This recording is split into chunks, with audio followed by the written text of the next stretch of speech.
In 1549, Saint Francisco Xavier of the Society of Jesus arrived at the port of Kagoshima in western Japan. He was ordered by His Holiness Pope Paul III to propagate the one true faith among the heathens of the Eastern Hemisphere. Francisco Xavier was the first Catholic missionary to arrive in Japan. His work set in motion a series of events which would lead to great suffering, political strife, and an isolation period of over 200 years. But why did Christian missionaries depart Europe and travel all the way to Japan? The answer lies in both the political as well as the religious era in which Europe has found itself in the 16th century. After half a millennium, the Catholic Church has lost its monopoly on Christian faith in Western Europe. The publicization of the 95 Theses by Martin Luther in 1517 led to the Reformation movement, which swept across Europe, supported by anger among commoners and nobility against alleged abuse of power by the papacy and the Catholic high clergy. The Reformation caused violent conflicts to spring up in Europe for the next 150 years, which in return induced a reactionary mindset in the Catholic Church. Among those reactions was the founding of the Society of Jesus in 1540. Jesuits are referred to as soldiers of God, as they have sworn obedience to the Pope himself and the propagation and defense of the Catholic faith against pagans and heretics all around the world. At the same time, the Age of Discovery was kick-started, with Christopher Columbus introducing the Americas to Europe, and a few years later, Vasco da Gama established the first sea route from Portugal to India by sailing around the Cape of Good Hope in South Africa. Both the Kingdom of Portugal as well as the Kingdom of Spain became the first global colonial powers, and the Pope divided all newly found non-Christian lands among both kingdoms. In the Treaty of Tordesillas, the world was divided along a meridian in the Atlantic Ocean, with the lands of Africa, China, India, and Japan falling under Portuguese authority. Both the Counter-Reformation as well as the capabilities of the Portuguese Navy led to the first Jesuit missionaries departing Portugal and going along the Portuguese trade routes in Asia, landing first in India, then China, and finally Japan. Francisco Xavier was appointed the papal nuncio, i.e., an ambassador of the Pope for the Eastern Hemisphere, and was the highest-ranking clergy member in all of Asia. After a somewhat successful tenure in India, Francisco Xavier met a Japanese man who taught him about the Japanese people and culture and advocated for propagation of the Christian faith in his homeland. In 1549, Francisco Xavier took 3 Japanese translators and 2 Spanish Jesuits with him towards Western Japan.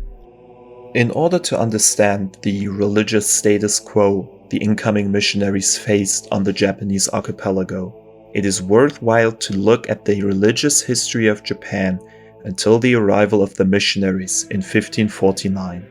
Basically, it can be broken down to a pattern of recurring encounters and prompt syncretism. The native religion of Japan is Shinto, Way of the Gods, which is considered an animistic nature religion with a polytheistic system of kami, or supernatural beings, which are present in all things. Early on, at around 500 AD, Buddhism arrived from India via China and Korea in the Japanese states and was subsequently syncretized or combined with Shinto. Over the millennium until the 16th century, ideas from India and China like Taoism and Confucianism, as well as other Buddhist sects, arrived in Japan. Buddhism, Shintoism, and other faiths continued to influence each other, with many schools or sects of these religions making their marks on the multitude of doctrines, rituals, and customs of the syncretic religious identity of the Japanese people. Most Japanese peasants at the time practiced rituals of both Shinto and Buddhism simultaneously and were not solely adherent to either religion. For that matter, the religion of the Japanese at the time is commonly referred to as Shinto Buddhism or Shinbutsu-go. The basis of the amalgamation of Kami and Buddha was the doctrine of Honji Suijaku, a theory which states that native Kami are local manifestations of Buddhist deities. Both the Kami and the Buddha are each considered one side of the same coin. This way of thinking was not universal, however, and some schools viewed Kami and Buddha as equal, and others Buddha as more important. The history of Shintoism and Buddhism and their combination in Japan is extremely complicated, especially from a Western viewpoint. While there were conflicts regarding the adoption of Buddhism in the 7th century and further encounters with different Buddhist schools, in general it can be said that the syncretism of Buddhism and Shinto was relatively easy and peaceful.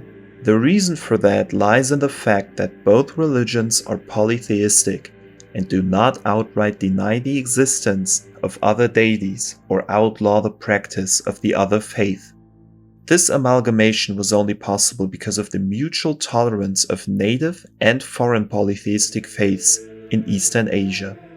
This mutual tolerance, however, would not apply to the Christian missionaries, as Christianity, unlike Buddhism or Shinto, is built on the firm belief that it is the one true faith and reveres the one true God.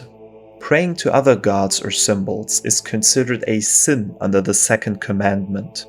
Quote, "Thou shalt have no other gods before me.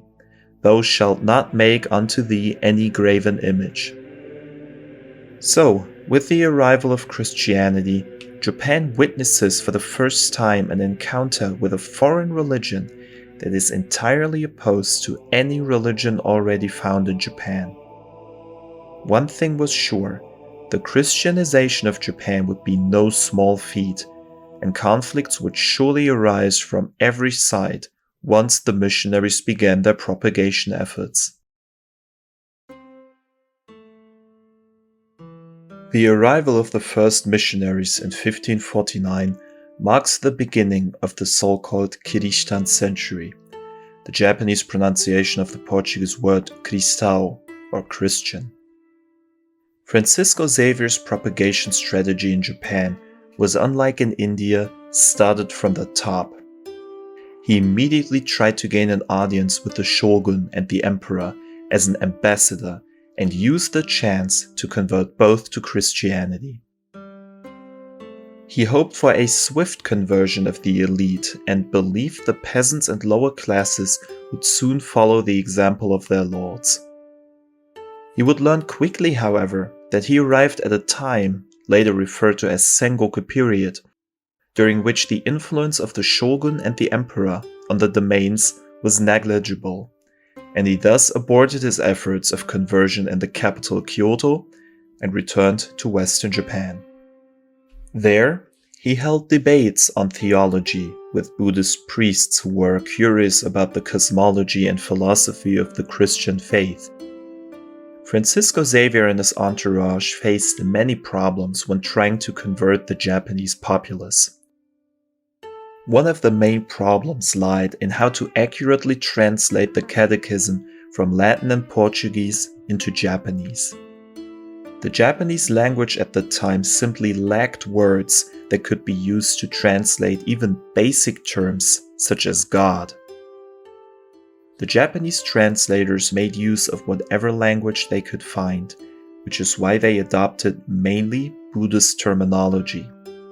For example, when it came to finding a word for God, that is, the one true Christian God, they simply used the word for the most important Buddha of esoteric Buddhism, who was referred to as Dainichi, or Great Sun.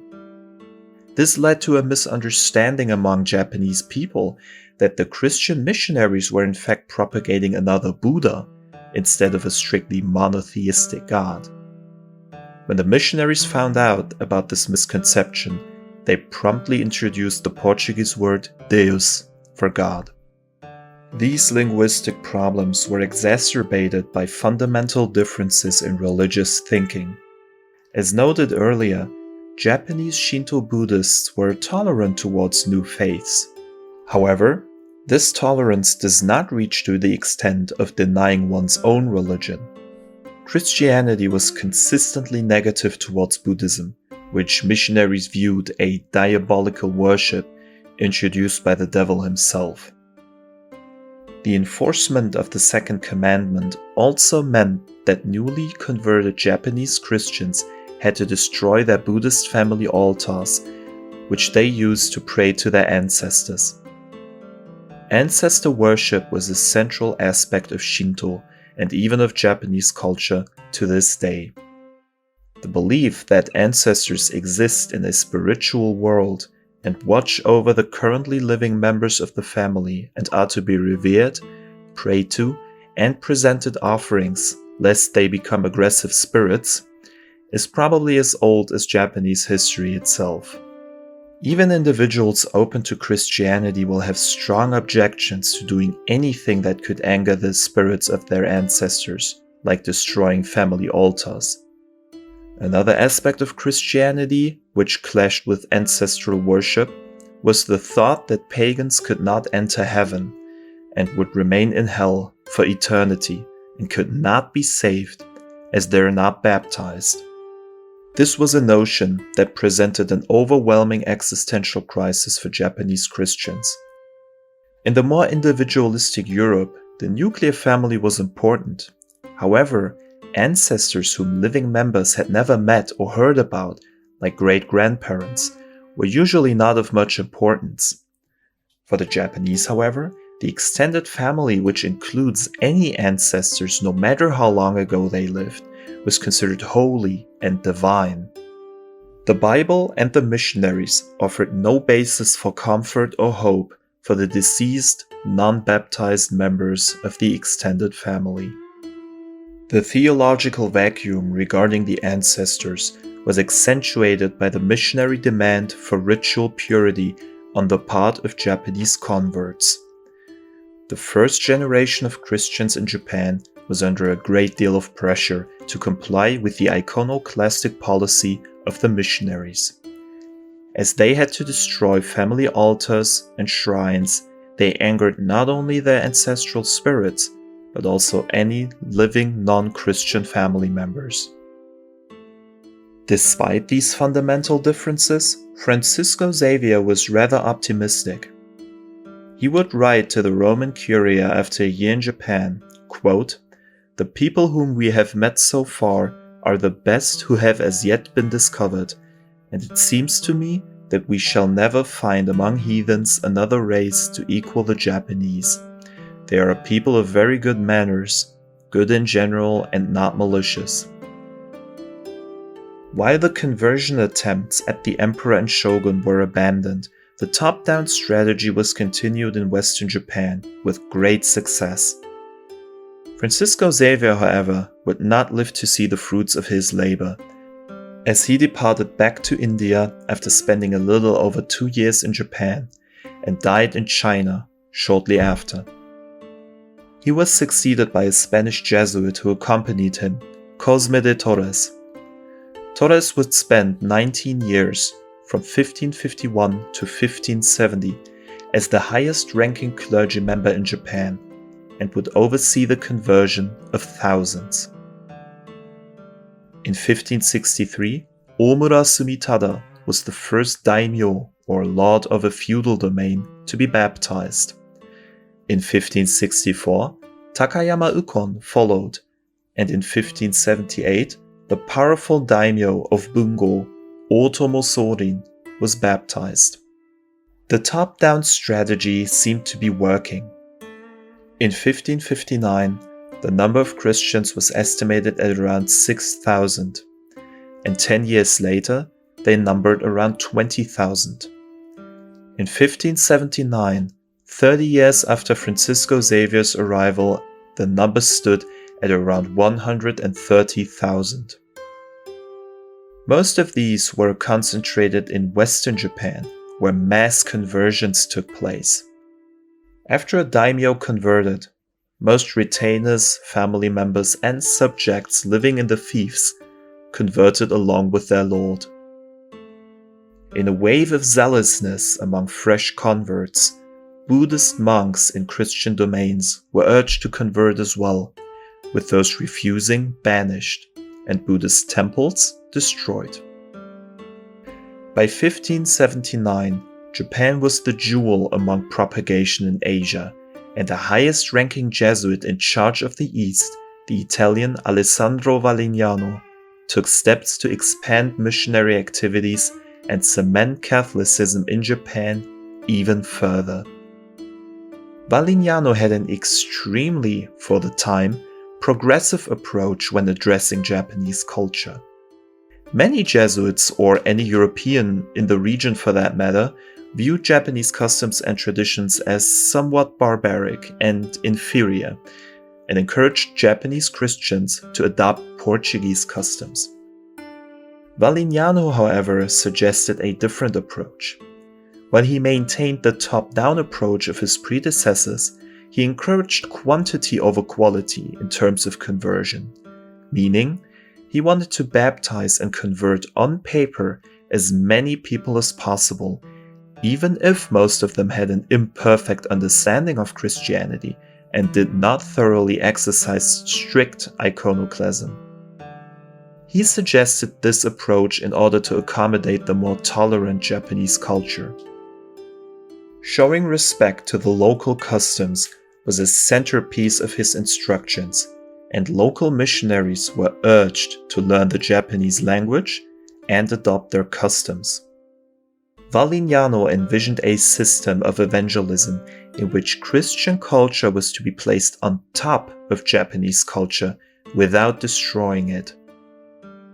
Whether Valignano was progressive or just wanted the path of least resistance for full conversion of the country, this way of cultural tolerance and acceptance was groundbreaking for Europeans at the time. Valignano's pragmatism also showed itself in the financing of the mission.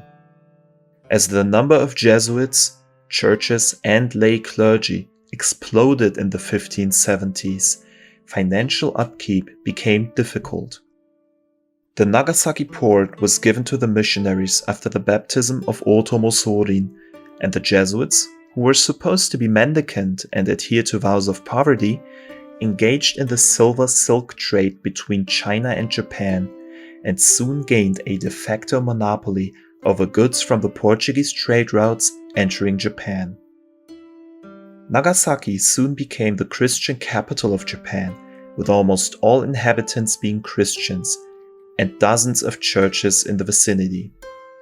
The apex of high regard of the propagation of Christianity in Japan was in 1586, when Valignano accompanied 4 young Japanese converts educated in the seminario, or Christian schools, in Portuguese, Latin, and Christian doctrine for a trip to Europe. The party landed in Portugal and toured European courts, where monarchs and clergy enthusiastically welcomed them. The fruit of 30 years of conversion effort was finally shown to the Pope himself, who gave an audience to the esteemed fellow Christians of the Orient. This envoy was extremely important for Valignano and the Japanese mission, as not only could donations be collected, but the Pope and high clergy in Rome could be convinced of the necessity and fruitfulness of the missionary activities in Japan.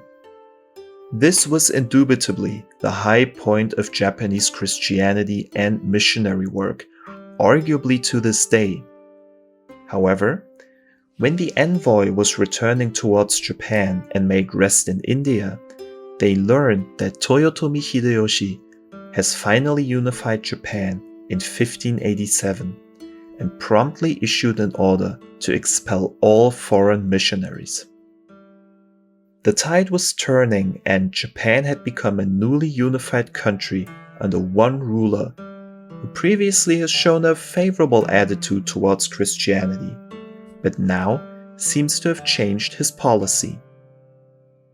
Nagasaki was confiscated and put under the shogunate's direct control, and in 1590, when the envoy returned to Japan, they were welcomed by Toyotomi Hideyoshi, as the order to expel foreign missionaries was not followed too strictly at this time. However, from this point on, missionaries had to refrain from public propagation activities. After a diplomatic incident with a stranded Spanish ship in western Japan, Toyotomi Hideyoshi arrested 26 missionaries of the Jesuit order, the Franciscan, and the Dominican order.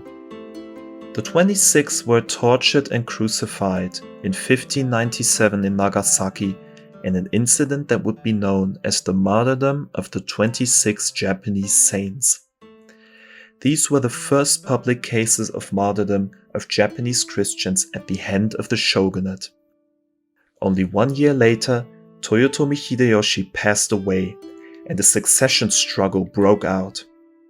Tokugawa Ieyasu emerged victorious and established a new shogunate in the city of Edo, called the Edo Bakufu, in 1603. As Tokugawa Ieyasu had to concentrate his efforts on consolidating his empire, he left Christians largely alone and did not enact overtly discriminatory measures in the first years of his reign. For this reason, Christianity in Japan experienced one last growth spurt. At the same time, in Europe, history began to change as well. The Pope scrapped the exclusive missionary rights of the Jesuits in Japan in 1600. The Order of the Dominicans and the Augustinians, as well as the Franciscans, proceeded to engage in propagations from their bases in the Philippines and were subsequently in conflict with the Jesuits in terms of missionary strategy and doctrine. Furthermore, the Spanish and Portuguese monopoly of the global sea trade routes began to wane after the defeat of the Spanish Armada in the English Channel in 1588. Protestant countries like England and Holland began to stake their claim on the New World, and with the establishment of the East India Trading Company in 1602 and a Dutch fleet of trading vessels arriving in Japan in 1600, the era of Portuguese Catholic domination of Japanese trade was over. It is important to note the difference in the approach between Protestant and Catholics here. While Catholics came to Japan with the mission of trade and propagation as one unit, the Protestants had no interest in propagation and came solely with the ambition to trade. This was favorable to Tokugawa Ieyasu, who employed English and Dutch traders as advisors in his government. Over the years until the 1610s, the trade with England and Holland gained in importance, and the trade with Portugal and Spain decreased. Now that the country was unified and stabilized under the shogun, and the trade with Europeans did not hinge on the well-being of local Japanese Christians, Tokugawa Ieyasu could start to radically suppress Japanese Christians, whom he saw as a hindrance for the government's stability. In 1614, Tokugawa Ieyasu issued a nationwide ban on the Christian faith and expelled all foreign missionaries. With this order began the 250-year-long suppression of Japanese Christians. All Christian daimyos were banished to Macau or Manila, and all churches, monasteries, seminarios, and other sectarian buildings were destroyed. Many foreign missionaries at the time escaped the authorities and went underground to continue preaching to their congregation. In the next 30 years until the end of the Christian century in 1644, many members of the clergy as well as their followers were martyred. This did little in convincing the peasants to abandon Christianity and only strengthened their faith and resolve. In 1630, it was estimated that 760,000 Christians existed in Japan. That would be 15% of the estimated total population of 12 million people. The goal of the inquisitors shifted to make existing Christians apostatize or renounce the faith under torture and return to Shinto Buddhism, an act which would hopefully break the faith of other Christians in the process. The Japanese authorities used intricate techniques to inflict as much pain and suffering as possible for the longest time possible. For example, the suspension in the dark pit, head down. Many Christians, both domestic and foreign, subsequently apostatized, with a minority being unbroken in their faith and enduring the torture until finally being martyred. A famous apostate was the Portuguese Jesuit Cristóvão Ferreira, who apostatized after being suspended into a pit. He was the highest-ranking clergy member in Japan, and his publicly orchestrated apostasy sent shock waves through the entire country. Ferreira then took a Japanese name and Japanese wife and assisted the Bakufu in interrogation with suspected Christians or identification of Christian items during the persecution. The last missionary to have remained in Japan, Mansio Konishi, died in martyrdom in 1644, marking the end of the Christian century and ushering in the era of hidden Christians, completely isolated from clergy and Rome.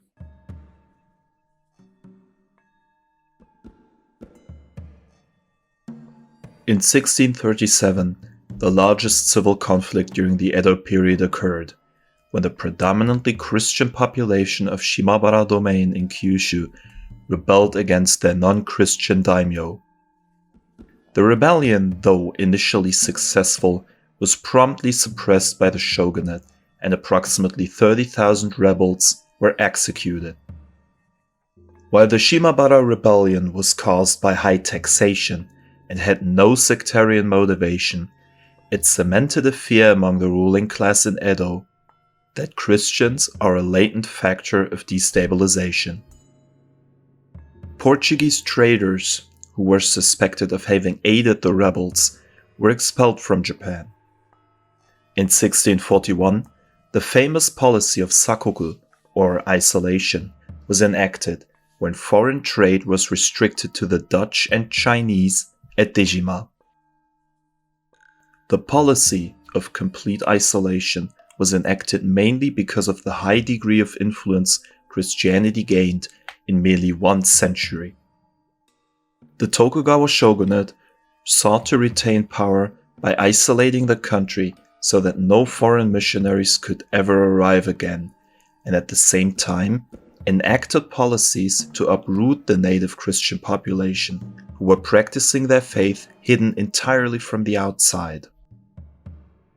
While Buddhist schools had a long history of revolts and rebellions, the shogunate managed to instrumentalize Buddhism in its fight against Christianity. The troubled relationship between both religions was used in order for the shogunate to control Buddhism and eradicate Christianity. To that end, Buddhist priests were given the role of inquisitors against Christian belief. Domestic policies to suppress Christians include famous measures such as humie, where suspected and even already apostatized Christians had to step on a picture of Jesus or Mary. Another measure was terauke, a system where all Japanese had to register at a local Buddhist temple, and in the case of a funeral, a Buddhist priest had to assist and make sure that the burial was conducted strictly according to Buddhist rites, and no Christian element was allowed during the ceremony. Denouncers of Christians were given financial remuneration. Apostates had to submit a written declaration of apostasy every year. Other measures included registration and surveillance efforts, which made any public showing of Christianity almost impossible. Due to these measures, Christians, many of whom have publicly apostatized, continue to practice their faith in secret. Now that no priests or clergy was left, and scriptures could not be kept due to security reasons, Japanese Christianity became a religion consisting solely of non-ordained members, passing down the catechism orally.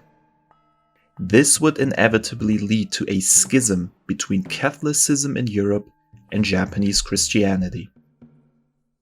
This period of hidden Christianity would later be referred to in Japanese as Kakure Kirishitan, or hidden Christians, and would last until the reopening of the country and dawn of constitutionally guaranteed religious freedom in 1873.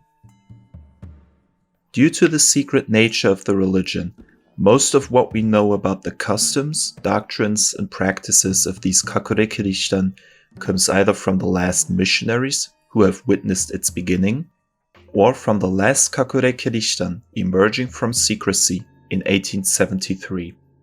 During the period of isolation, which lasted a total of 210 years, hidden Christian congregations practiced the so-called oratio, or prayer in Portuguese, which had to be passed down orally.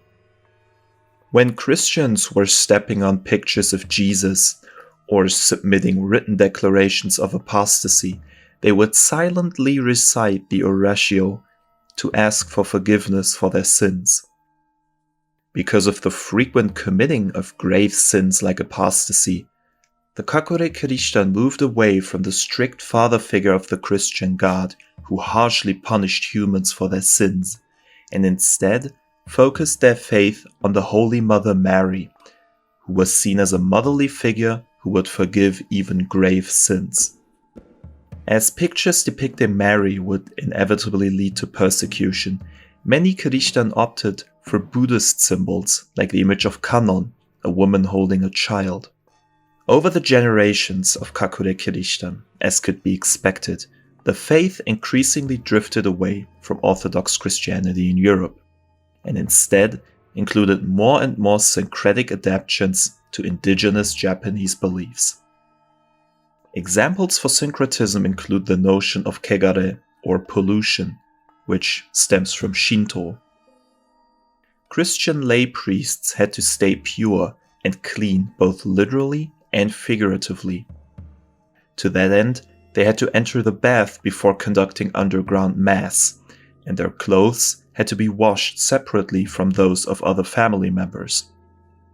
Kegare does not originate from Christianity, but is a widespread belief among the Japanese, regardless of religion. Also, a substantial number of rituals were created that were practiced, for example, to guarantee a good harvest, perform memorial services for deceased family members, and ward off evil spirits. Over multiple generations, Kirishitan belief has diverged almost beyond recognition from Catholicism. Syncretism with indigenous Japanese beliefs was complete. Over the 210-year period, some information about Kakure Kirishitan can be retrieved from the Kuzure. Kuzure, or breakdown, refers to incidents of revealing large underground congregations at once, and the subsequent punishment of those involved. Whilst initially the punishment for denomination members was harsh, and included in many cases death and torture, in the beginning of the 19th century, shortly before the reopening of Japan, Kuzure were overseen by breaking up villages and scattering members all over Japan. During interviews the shogunate authorities conducted with prisoners about their faith, many stated that the Maria Kannon, the Holy Mother Mary in the image of Kannon, has become the main deity, and Jesus, portrayed by using a mundane Buddhist figure, was the side deity. The only surviving document from this era that was written by Kakure Kirishitan was a doctrinal text known as Tenshi Hajimari no Koto, or About the Beginning of Heaven and Earth. This text was basically a summarization of events of the Bible and other doctrinal Catholic texts with a distinctly Japanese interpretation. The Tenshi Hajimari no Koto shows significant deviations from the orthodox doctrine caused by syncretic adaptations to indigenous Japanese beliefs. It also includes references to debates between Jesus and a Buddhist priest, with Jesus ultimately winning the debate and making the priest his disciple. Veneration of martyred ancestors was also another point of syncretism. The dilemma of the Japanese Christians when it came to ancestral worship was mitigated through the veneration of ancestors who were martyred or at least repressed by the shogunate. So, the Kakure Kirishitan secretly existed for the entire duration of Sakoku, with some revealed and others undisturbed. By the end of the Edo period, in 1869, only a few regions harbored Kakure Kirishitan, mainly in the west of Japan.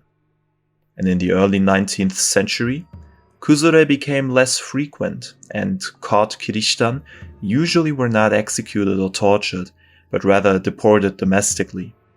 By 1853, the outside world has gained a technological progression far beyond what Japan had been able to muster. This became apparent when the American Commodore Perry arrived in Tokyo Bay and demanded Japan to open its port to trade with America. The modern gunboat Commodore Perry took with him was so foreign obvious beyond Japan's technological capabilities that they had no choice but to accept reopening the country. With the establishment of foreign residencies for traders, along came the first Christian priests to set foot on Japan for 200 years. With the reopening of the treaty port of Nagasaki, a French Catholic of the Paris Society of Foreign Missions, Father Petit-Jean, wasted no time and immediately built a church in the former capital of Christianity in Japan. He hoped that some of the Christians from 200 years ago survived and would return to the Catholic Church. In a dramatic event known as the Resurrection of the Kirishitan, thousands of Kakure Kirishitan emerged in 1865 to meet the first clergy members in 200 years. They were emboldened by the return of priests and officially came out of hiding and requested the authorities to end the persecution. However, the shogunate was not ready to restore religious freedom at this point, and so with this revelation, the last Kuzure took place in 1867, when about 4,000 Kakure Kirishitan of Nagasaki and Urakami were exiled and deported domestically to various domains. While no outright executions took place, inhumane prison and transport conditions led to the death of 664 people, who are later referred to as the last Japanese martyrs. Shortly after, in 1873, the shogunate succumbed to international pressure and made the decision to cease persecution of Kakure Kirishitan and officially revoke the ban on Christianity. Kakure Kirishitan were finally able to come out of hiding. While some religious discrimination continued until the constitutionally guaranteed religious freedom in 1889, Kuzure at least were finally over.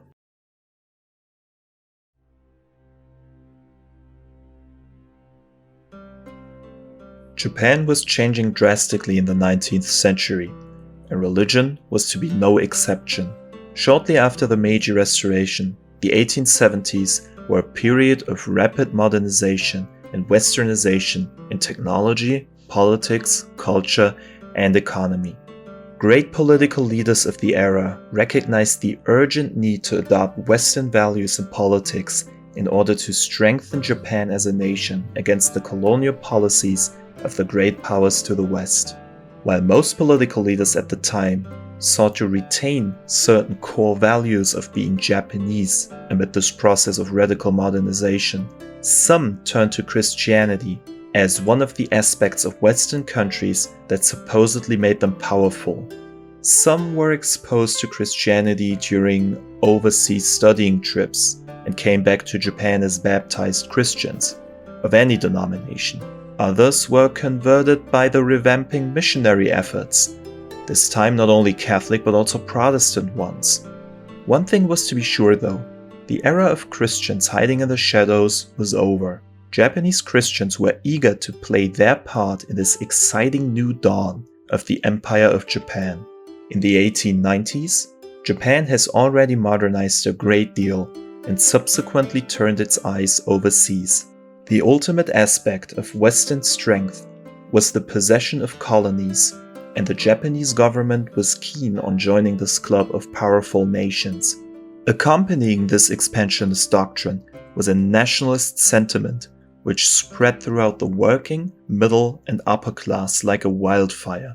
Westernization, something viewed as necessary for Japan's strength, was now stopped entirely, and along with an anti-Western sentiment, an anti-Christian sentiment grew among the population.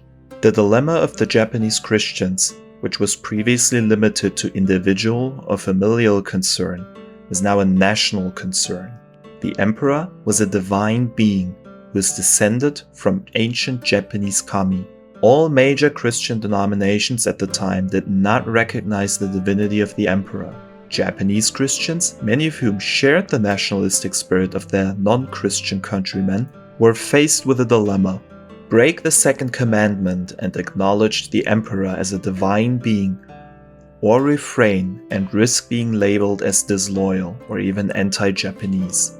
Foreign missionaries and church leaders were clear on this issue, but Japanese believers were more mixed. The main concern non-Christian Japanese had with Christians was that their loyalty to the Christian God had to take precedence over their loyalty to the emperor.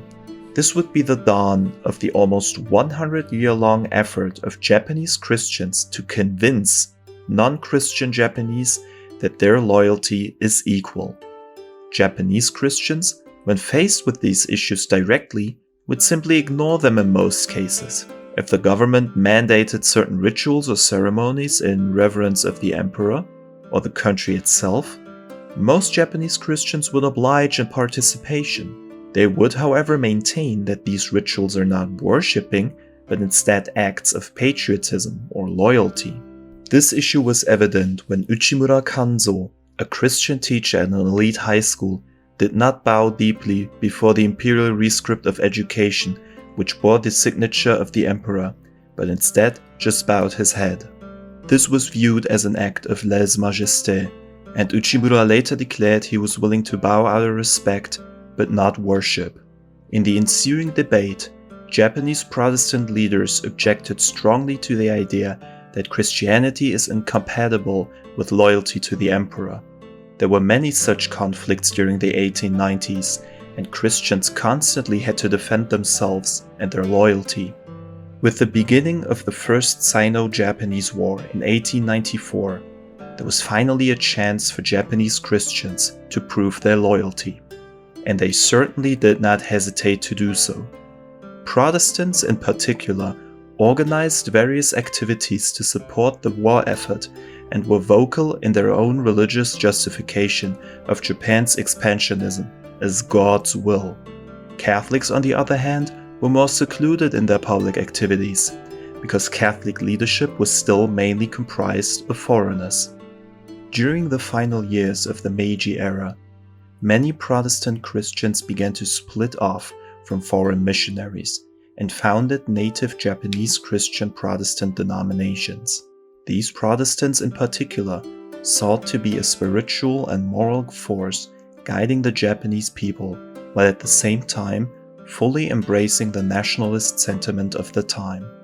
Among the non-Christian Japanese, however, the sentiment regarding the inherent disloyalty and incompatibility of Christianity with the Japanese national spirit did not change, despite efforts by the Christians. At the end of the Meiji period in 1912, there were approximately 190,000 Christians in Japan. 67,000 of them were Catholics, 90,000 were Protestant, and 32,000 Orthodox, with the rest belonging to other denominations. In the beginning of the Showa era, in 1926, the challenges for Japanese Christians largely remained the same since the reopening.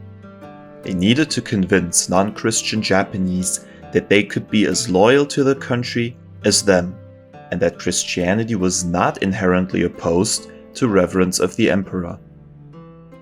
The initial nationalist spirit of the Meiji era turned into ultra-nationalist elements in army, navy, politics, in all swaths of society vying for complete control of the government.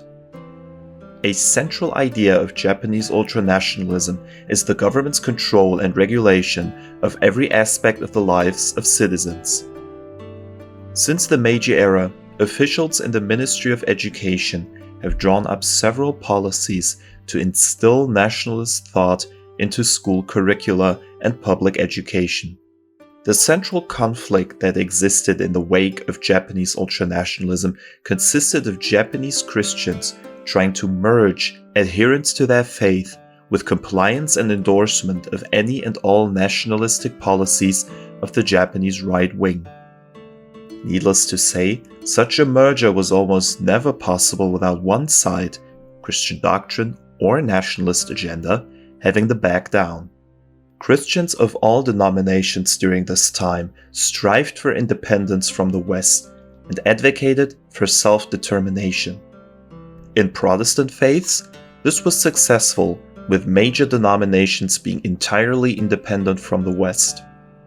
Even the Catholic faith, which obviously has to retain a connection to the Roman Curia, managed to install native Japanese in high clergy positions and church administration. These independence efforts were important at the time, as anti-West sentiment was high after the triple intervention of Russia, Germany, and France forced the Japanese government to rescind large claims of Chinese territories after the First Sino-Japanese War in 1895 and the Russo-Japanese War in 1905. The minimum requirement of continued existence of Christianity in a xenophobic, ultra-nationalist Japan was the complete disconnect from Western missionaries and denominations. Theologically liberal clergy was instrumental in introducing a complementing theology of Christianity in Japan. These priests did not view Christianity as superior to other Japanese faiths, and instead advocated for peaceful coexisting. Many also believed evangelistic effort, something that is considered a duty among good Christians, to be ceased, or at least tempered as to not offend the Japanese national spirit. The zeitgeist of nationalistic Japanese Christians at the time can be summed up this way: Japanese culture is already good, but it can be perfected with the addition of Christianity. Japanese Christians also tried to get on good terms with the government by propagation in Japanese colonies. Early Japanese colonies and protectorates like Taiwan and Korea were used by Japanese Christians to propagate their unique perspective on Christianity. These activities were tolerated by the government and military in large part due to the absolute loyalty to the expansionist policies of most of the Japanese missionaries sent to the colonies. These propagation effects were accentuated by Japanese Christians taking part in patriotic activities like disseminating war propaganda, caring for troops, and sending chaplains along with the army. It is no exaggeration to say that most of the Japanese Christians at the time were ideological nationalists who were loyal to their government, the emperor, and the expansionist policies of the army and navy. Ultimately, however, even all the concessions and efforts of Japanese Christians could not change the sentiment among non-Christian Japanese that a Japanese Christian's loyalty cannot be as strong as a non-Christian one's. At the same time, the non-Christian religious situation in Japan began to change rapidly. During the Meiji era, the government introduced a split between the ancient amalgamation of Shinto Buddhism and created what is now referred to as State Shinto. Shinto was for the most part decentralized, with priests looking after their local village shrines and adhering to no specific doctrine. The government took control of the finances and education of priests in order to instill nationalistic policies, like worshipping of the emperor. Previously, not that important of an issue in normal Shinto rituals. This was essentially a way for the government to monopolize religion and control the rituals and customs that Japanese people would adhere to. One such custom would be the mandatory state-sponsored Shinto rituals in honor of the emperor and the country for students. This is a prominent point of contingency between Christianity and the ultranationalist government. In a highly publicized case in 1932, a university student at the Catholic Sophia University refused to attend a mandatory ritual at the Yasukuni shrine on religious grounds. Subsequently, the Archbishop of Tokyo asked the Ministry of Education to clarify whether the mandatory ritual in question was of religious or educational nature. The ministry answered that it was indeed an educational measure, which served to instill patriotism and loyalty.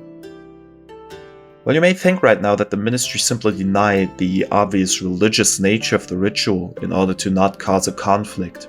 This is actually not the case. Government officials really did not consider state Shinto to be a religion, at least in the Western sense of the word.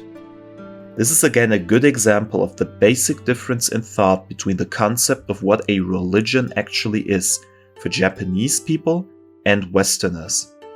In the West, religion is viewed as the following of one single faith, mainly monotheistic ones, which in return makes it impossible to adhere to any other faith. If you are a Christian, a Muslim, or a Jew, even a secular one, you usually do not adhere to doctrines or customs of any other religion, with the exception of maybe celebrating a secular Christmas. It's also fairly normal to be a registered member of a central religious institution, again, even for more secular members. People in the West generally have a much more closed-minded conception of what religion entails, and cannot fathom the idea of someone being religious and drawing elements from, for example, Christianity and Islam at the same time. In Japan, however, the thought of being religious was and is much more private and independent from centralized organizations. Even to this day, the vast majority of Japanese people are not members of a religious institution, but instead loosely adhere to doctrines and customs of many faiths. In return, people who are members of religious institutions are often much more invested into this specific denomination, with many of them being considered sects. This is evident in the terminology as well. The English word religion is translated into Japanese as shūkyō. However, this term is not used to describe oneself as a Shinto Buddhist when attending rituals or festivities, for example. This is because it has gained a rather negative connotation and is often used to describe affiliation with centralized religious sects. While the majority of Japanese people have participated in religious ceremonies of Shinto and Buddhist nature, only a few would outright describe themselves as Shinto Buddhists. Keeping that distinction in mind, it is easy to understand that the government of the 1930s did not consider state Shinto to be a religion on par with Christianity. For them, as for many Japanese people at the time, these were cultural rituals which were simply part of being Japanese. Until the 1930s, there was a small minority among Christians that refused to participate in the nationalistic agenda of the government and their fellow Christians. This led to many conflicts, including right-wing protests at Christian universities and schools. The watershed moment for Japanese Christians arrived during the Manchurian Incident of 1931, which saw Japan advance into Manchuria in northeastern China. While initially a notable minority among Christians opposed this aggressive expansion, they soon changed their minds. That was because, when the League of Nations unilaterally condemned the invasion, many foreign missionaries residing in Japan echoed this condemnation. This action was bewildering to many Japanese Christians who saw hypocrisy in Western nations condemning Japan for what they themselves have been doing since centuries ago, and would continue doing for another 50 years at least. The Manchurian Incident completed the schism between native Japanese Christianity and foreign missionaries and congregations. At the same time, it placed all Japanese Christians in a firmly nationalistic and anti-foreign political ideology. In 1936, it was estimated that approximately 300,000 Christians existed in Japan. With the beginning of the Second Sino-Japanese War in 1937, and later the Pacific War with the attack on Pearl Harbor in 1941, the number of Christians as well as their influence diminished radically as Protestant denominations were forced by government order to merge to be better surveilled and controlled. Persecution reached a peak when, after 1941, all denominations that were perceived to have a connection to British or American entities were purged. Even Roman Catholics, who were at the time under the protection of fascist Italy and had largely refrained from propagation efforts since the 1930s, were affected by discriminatory measures. While some Christian leaders during the war were imprisoned by the government, the majority of clergy members of any denomination were supportive of the nationalist government, with some even acting as propaganda mouthpieces. The period of ultranationalism in Japan would be engulfed in flames and come crashing down in August 1945 when the emperor surrendered to the Allied forces.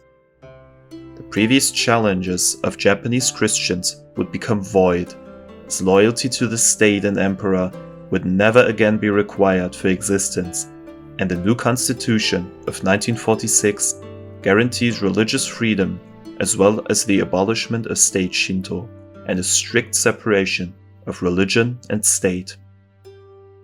Christianity would once again accompany Japan into a new era, and would shape and be shaped by the societal changes both domestic and international.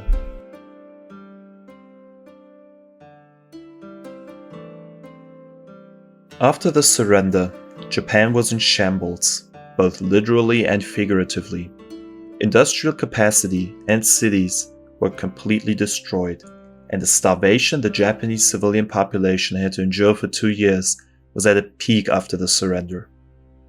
Worldly matters, however, were not the only concerns that the Japanese people had to face in the beginning of the post-war era. The Empire of Japan was for the first time in its 1,500-year history defeated and occupied by a foreign power. The emperor had to publicly denounce his divine status, and state Shinto was abolished. The Kokutai, or national spirit of Japan, was broken. This led to an identity crisis of what it means to be Japanese and what a Japanese person should strive for in their life.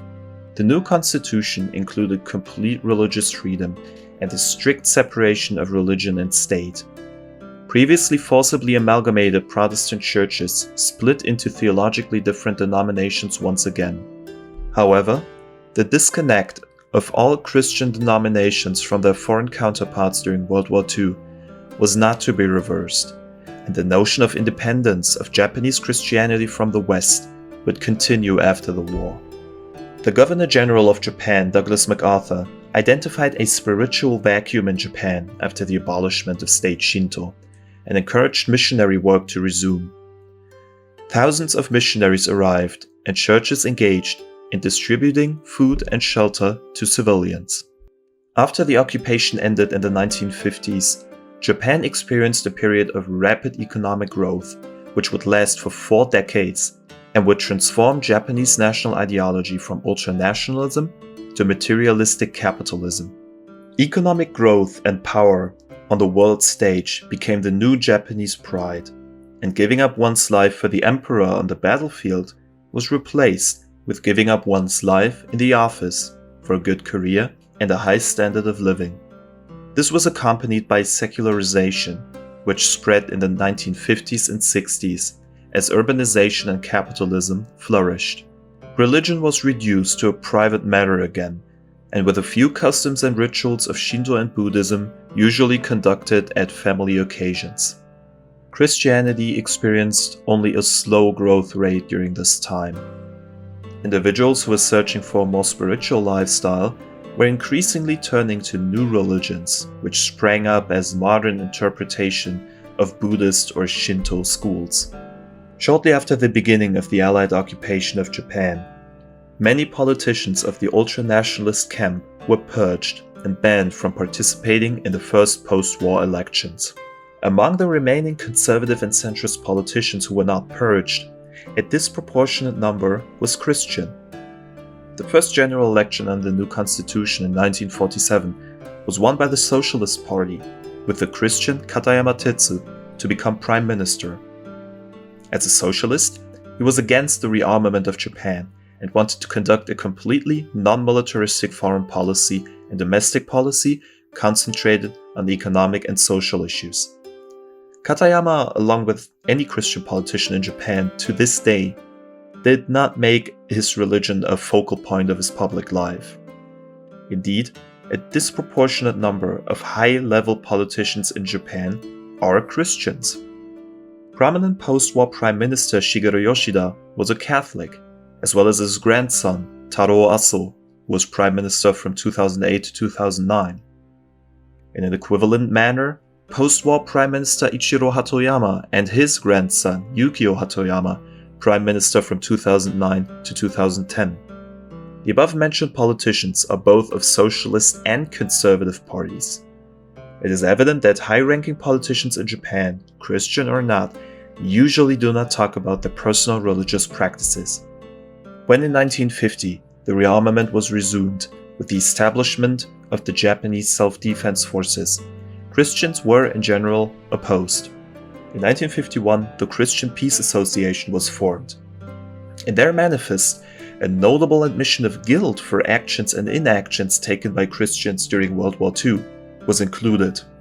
Admissions of guilt were rare, especially in political organizations. This would be the beginning of the Christian involvement in politics, as now, Christians are not in need of convincing other Japanese people of their loyalty, but can instead proclaim their opinions openly, without having to fear persecution, discrimination, and censorship. In the 1960s, the National Security Treaty between the US and Japan was due for a renewal. The conservative Prime Minister Nobusuke Kishi wanted to revise the treaty to make Japan more independent from the US and able to increase its military capabilities. This led to the biggest protests in Japanese history, with millions going to the streets. Protesters were coming from all political ideologies, like Marxist students, liberal centrists, and also Christians.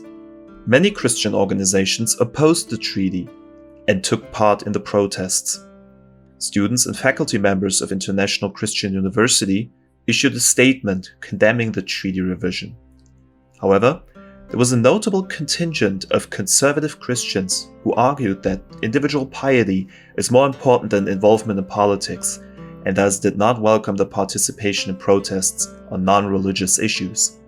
During the early 1970s, with regards to the Vietnam War, two political camps were erected in Protestant Christianity, with liberals opposing the government's support for the Vietnam War, and conservatives not supporting the war, but again wanting to refrain from taking part in political activities. In the end, no faction was able to decisively win, and the deadlock caused political engagement of Protestant Christians to fail to materialize. A resurgence of participation of Christians in the Japanese political discourse occurred in the late 1970s, when the conservative government tried to nationalize the Yasukuni Shrine, which enshrined Class A war criminals of World War II. This move was criticized by liberals, socialists, Buddhists, and most Christian denominations in a joint campaign on awareness of religious freedom. The government tried to argue that the shrine and its nationalization was not a religious but a cultural matter. This notion was criticized as a de facto return to state Shinto. Christians were especially opposed to the bill, as it brought up bitter memories of the oppression they faced when state Shinto was instrumentalized against them. Even though ultimately the bill failed in the parliament, conservatives would not give up their Yasukuni aspirations that easily. They instead opted to visit the Yasukuni shrine, officially in a private manner, and pray for the fallen. This practice was criticized in the same manner as the nationalization bill. In 1979, Ohira Masayoshi, a Christian, was elected to become prime minister. Just as all Christian prime ministers who came before him, he never made a big deal out of his faith. When he was elected, Christian groups sent letters asking him to refrain from visiting the Yasukuni shrine. Ohira, however, refused and said that visiting the shrine was a common Japanese custom and it was, quote, his duty as a Japanese, unquote. 14 war criminals were enshrined in 1978, something which was made public in 1979, just 2 days before the Prime Minister's visit. When made public, the outcry from Christians and other groups was immense, but Ohira still chose to ignore them and continue his visit. Officially, he proclaimed the visit was conducted as a private person. However, he used the official Prime Minister's car and signed the shrine ledger with, quote, Prime Minister of the Cabinet, unquote.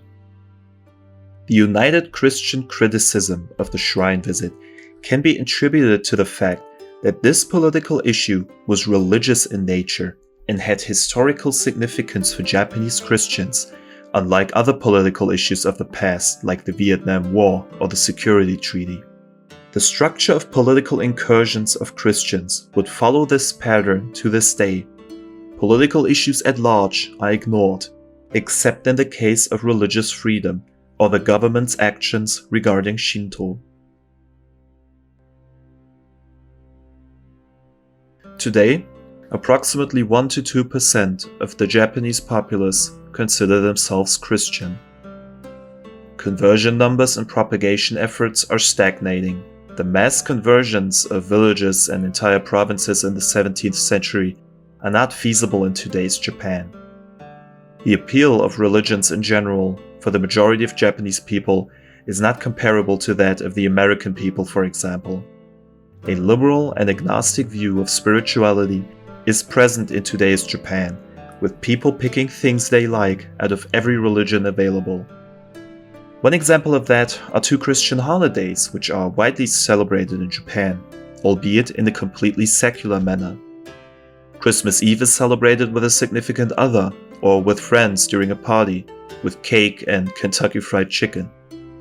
The other commonly celebrated holiday is St. Valentine's Day, again entirely secular, with women gifting chocolate to romantic interests or friends and family. Both days are not national holidays despite the overwhelming majority of people celebrating. Another example are wedding ceremonies in Japan, which are commonly conducted either as a Shinto ceremony or a Christian-inspired ceremony in a wedding chapel. Influence of Western media and especially televised royal marriages have increased the popularity of Christian marriages in Japan since the 1990s.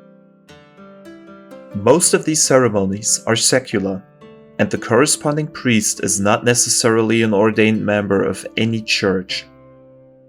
According to surveys, since the 2010s, around 70% of marriages in Japan are performed in a Christian-inspired chapel or church, with 15% opting for a Shinto ceremony, and the other 15% being entirely secular ceremonies. One staple of Christian missionary work in the late 20th and early 21st century was the opening of free English language classes. As an important business language, good command of English can significantly improve career prospects for students in Japan, making the chance to learn practical English skills from native speakers an attractive prospect. Foreign missionaries made use of that sentiment to attract potential convertees at an early age and intertwine language study with Christian themes. In recent years, however, the number of Christian-sponsored language classes decreased as professional, secular language schools are able to attract more qualified teaching personnel. As discussed earlier, Christians left their mark in the 19th century on higher education. Today, many of the Catholic universities founded 100 years ago remain prestigious and famous all around in Japan. In many cases, however, bishops and priests have moved away from active teaching roles in these universities, and evangelizing work among the students is lackluster for the most part. As in most industrialized countries, the younger generation becomes more secular and agnostic. Even the nominally Christian population began to retreat from church institutions as shown in low attendance rates of mostly under 50% for Christian churches in Japan. Christianity has certainly left its marks in the fields of history, education and culture and politics in Japan. Its existence has shaped the country for the better part of 500 years and has forced Japanese society to take a closer look into the theology of their own faith. The quote that best sums up today's state of Christianity in Japan would be, "Japanese are born Shinto, marry Christian, and die Buddhist." Guys, thank you so much for watching until the end. This video got out a little longer than usual, but I thought the importance of the topic warranted the runtime, so here we are. If you want to learn more about the history of the Japanese emperor, I got a video about that right here. Have a nice day!